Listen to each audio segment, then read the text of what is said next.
Welcome back to English Flow.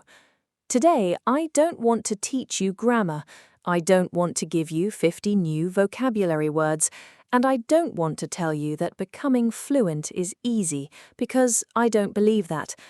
Instead, I want to tell you about the last 2 years of my life. 2 years ago, my English was very different. I knew a few words. I understood very little when I watched English videos. Speaking felt impossible. Whenever I wanted to say something, I translated every sentence in my head. By the time I finished translating, the conversation had already moved on. I remember thinking, maybe I'm just not good at languages. Maybe you've thought the same thing. If you have, you're not alone. Looking back now, I realize something important. The biggest changes didn't happen because I found a magical app or a perfect study method. They happened because I slowly changed the way I thought about learning English.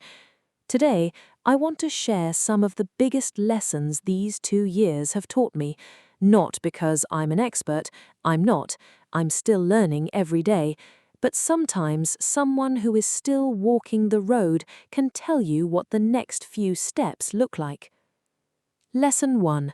Progress is much harder to see than it is to make. This was probably the first lesson I learned. When I started studying English, I expected to notice improvement every week. I'd finish a week of studying and ask myself, am I fluent yet? Of course, the answer was no. Then I'd feel disappointed. The problem wasn't my English. The problem was my expectations. Learning a language is a little like watching a child grow. If you see that child every day, you don't notice the changes. But if you meet them again after 1 year, the difference is obvious. English works the same way. You won't always notice today's improvement, but after 6 months, you'll be surprised by how much you've changed. I remember listening to an old recording of myself. At first, I almost didn't want to press play. I knew I'd hear mistakes, and I did. My pronunciation wasn't very clear.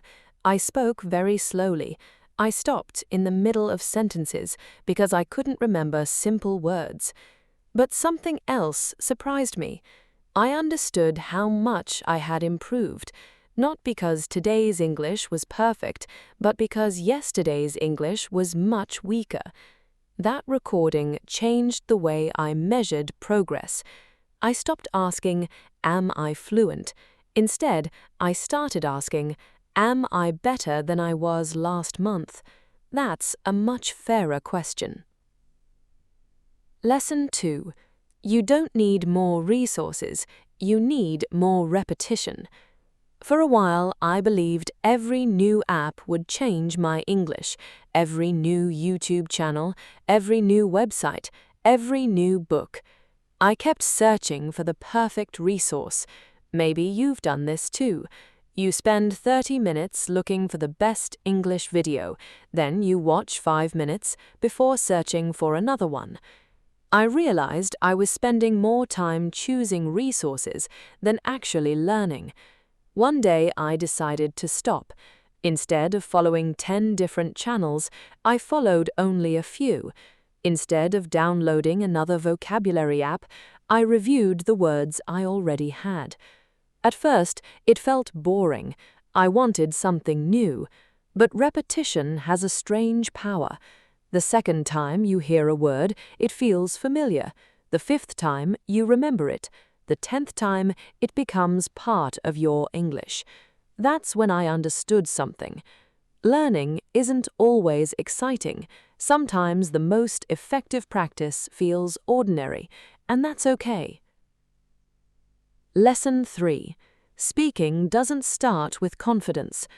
For a long time, I told myself, I'll start speaking when I feel confident. The problem was, confidence never arrived. I kept waiting. Weeks passed, months passed, I was still waiting. Then I realized I had the order completely wrong. You don't speak because you're confident, you become confident because you speak. The first time I recorded myself speaking English, I was nervous. I probably recorded the same 30 seconds 5 times. Every mistake felt huge. Every pause felt embarrassing. But after recording myself again and again, something changed. Not my English, my fear. The fear became smaller, and when the fear became smaller, speaking became easier. I still make mistakes today, probably every day, but mistakes don't scare me the way they used to, because now I know something I didn't know 2 years ago. Mistakes are signs that I'm practicing. Silence is usually a sign that I'm not. So if I have to choose between speaking imperfect English and saying nothing, I'll choose imperfect English every time. Sometimes people ask me, what's the best way to become fluent? I don't think there's only one answer, but I do think there's one habit that changed everything for me. And strangely, it had nothing to do with grammar.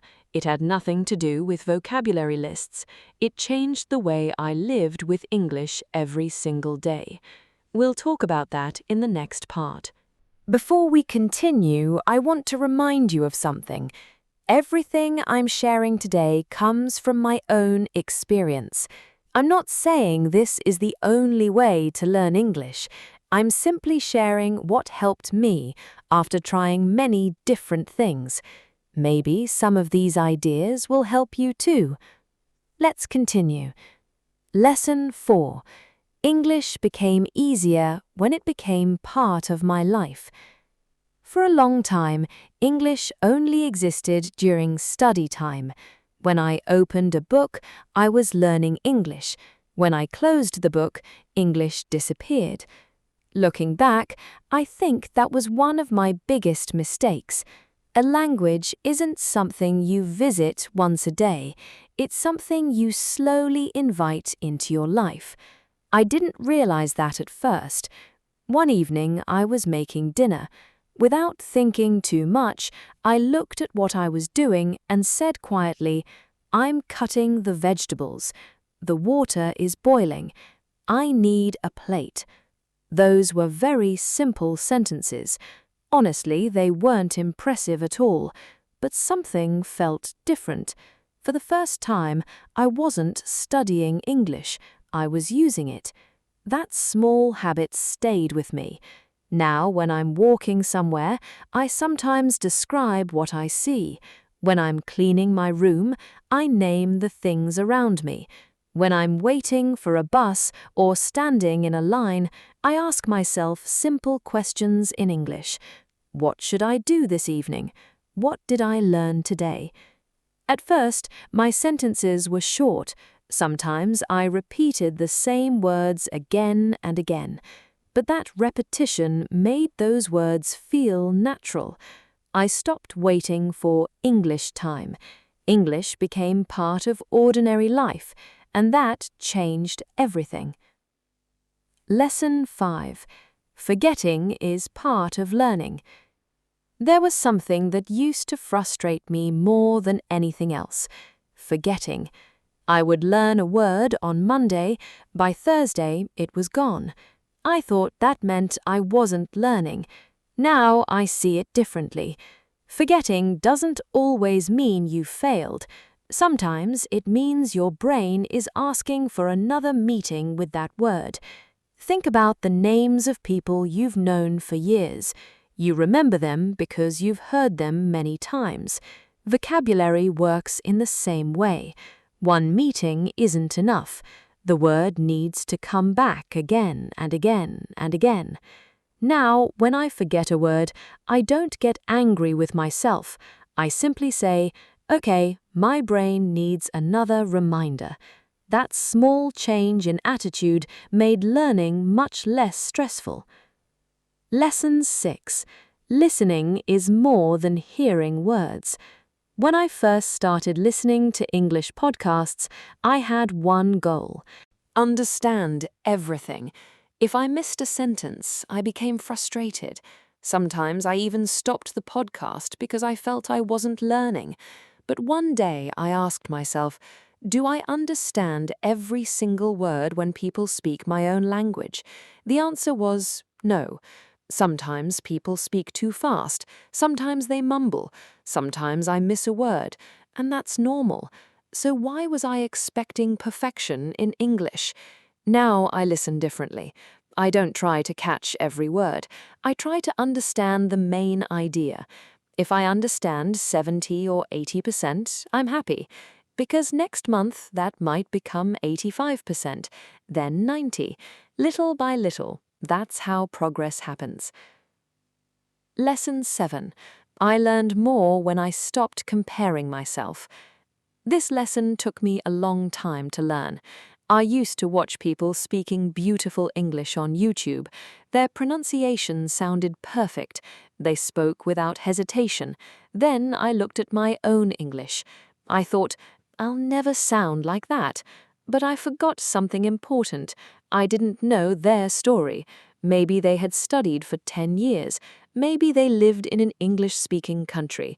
Maybe they practiced every day. I was comparing my Chapter 2 with someone else's Chapter 20. That comparison wasn't helping me. Now I compare myself with only one person, the person I was last year. Can I understand more? Can I speak longer? Am I less afraid of making mistakes? If the answer is yes, then I'm moving in the right direction, and that's enough. Something that surprised me. One thing surprised me after 2 years. Confidence didn't arrive all at once. There wasn't one special day when I suddenly felt fluent. Instead, confidence arrived quietly, one conversation at a time, one recording at a time, one new word at a time. I almost didn't notice it happening. One day, someone asked me a question in English. I answered without translating first. After the conversation ended, I smiled, not because my English was perfect, because I realized I had spoken naturally. That moment lasted only a few seconds, but it showed me that all those small practice sessions were working. Sometimes your biggest improvements happen before you even notice them. There is one final lesson I want to share with you. It's probably the most important thing these 2 years have taught me. It changed the way I think about fluency, and honestly, it also changed the way I think about myself as a learner. We'll talk about that in the final part. Welcome back. If you've listened this far, thank you for staying with me. Today hasn't been about grammar or complicated study methods. It's simply been a conversation between two people who are trying to improve their English. Before we finish, I want to share the biggest lesson these 2 years have taught me. Lesson 8. Fluency is not a finish line. When I first started learning English, I imagined fluency like the top of a mountain. I thought one day I would wake up and suddenly feel fluent. I thought I would never forget words again. I thought I would never make grammar mistakes. I thought I would understand every movie and every podcast without any problems. After 2 years, I've realized that fluency doesn't work that way. The people I admire still learn new words. They still ask questions. Sometimes they misunderstand people. Sometimes they make mistakes. Learning doesn't stop. It simply changes. That realization made me feel much more relaxed. I stopped chasing a perfect version of English that probably doesn't exist. Instead, I started enjoying the process. Every conversation became practice. Every mistake became feedback. Every new word became another small step forward. And somehow, when I stopped worrying so much about fluency, my English started improving faster. The best decision I made. If someone asked me, "What was the best decision you made during these 2 years?" my answer would surprise them. It wasn't buying a course. It wasn't downloading another app. It wasn't finding the perfect textbook. It was deciding not to quit. There were weeks when I felt like I wasn't improving. There were days when I forgot simple vocabulary. Sometimes I listened to native speakers and understood almost nothing. On those days, it was tempting to think, maybe English just isn't for me. But instead of quitting, I did something much smaller. I practiced for 10 minutes. That's all. Some days 10 minutes was enough, because 10 minutes kept the habit alive. Looking back, I don't remember every study session, but I'm grateful that I kept showing up. If I could talk to my past self, sometimes I imagine meeting myself from 2 years ago, the version of me who was just beginning. I think I would say something like this: don't rush. You don't need to know every word. You don't need perfect grammar before you speak. Don't be embarrassed by your mistakes. One day you'll look back and realize those mistakes helped you improve. And maybe the most important thing I'd say is this: trust the process. Progress is happening even when you can't see it. What I'm still working on. Sometimes I still pause while speaking. Sometimes I still hear a new word and have to write it down. Sometimes I replay part of a podcast because I didn't understand it the first time. Those things still happen. The difference is that they don't discourage me anymore. I've accepted that learning English isn't something I'll finish next month. It's a skill I'll continue building. And honestly, I like that, because every week I discover something new. Today's learning moment. Today's word is progress. Progress means moving forward or improving little by little. For example, my English has made a lot of progress this year. Learning a language takes time, but every day brings progress. Pronunciation: progress. The stress is on the first syllable. You'll hear this word often when people talk about learning, fitness, business, or life. Here's something I remind myself often: small progress is still progress. Whenever you feel discouraged, remember that sentence. A small challenge. I'd like to leave you with one challenge. This week, don't measure your English by asking, "Am I fluent?" Instead, ask yourself these 3 questions at the end of each day. Did I read something in English today? Did I listen to English today? Did I use English today, even for 1 minute? If your answer is yes to those questions most days, you're moving forward. Maybe slowly, but you're moving, and that's what matters. One question for you. I'd really like to hear your story. How long have you been learning English, and what's the biggest lesson you've learned so far? Maybe it's something that made studying easier. Maybe it's a mistake that taught you something important. Share it in the comments. One of the best things about this channel is that we learn from each other. Your experience might help someone who's just starting their journey. Before we say goodbye, when I started this channel, I promised myself something. I wouldn't pretend to know everything. I wouldn't act like an expert. I'd simply share what I experience as I continue learning English. That's still my promise. Everything you hear in these episodes comes from my own journey, what worked for me, what didn't, and what I'm still trying to improve. Maybe our journeys are different. Maybe your first language isn't the same as mine. Maybe your goals are different, but we have one thing in common. We're choosing to keep learning, and I think that's something to be proud of. So if today was a difficult day, don't worry. Tomorrow is another chance to practice. If you forgot a word today, you'll remember it again. If you made a mistake today, you've learned something. If speaking felt scary today, speak again tomorrow. Little by little, those small moments become confidence, and confidence becomes progress. If you enjoyed today's episode, I'd really appreciate it if you left a like. It helps more English learners discover English flow. And if you'd like to continue this journey with me, subscribe to the channel. Every week we'll talk about real experiences, practical ideas, and the lessons we're learning along the way. Thank you for spending your time with me today. Until next time, keep learning, keep practicing, and remember, you don't have to become a perfect English speaker tomorrow, you just have to become a slightly better English learner than you were yesterday. Take care.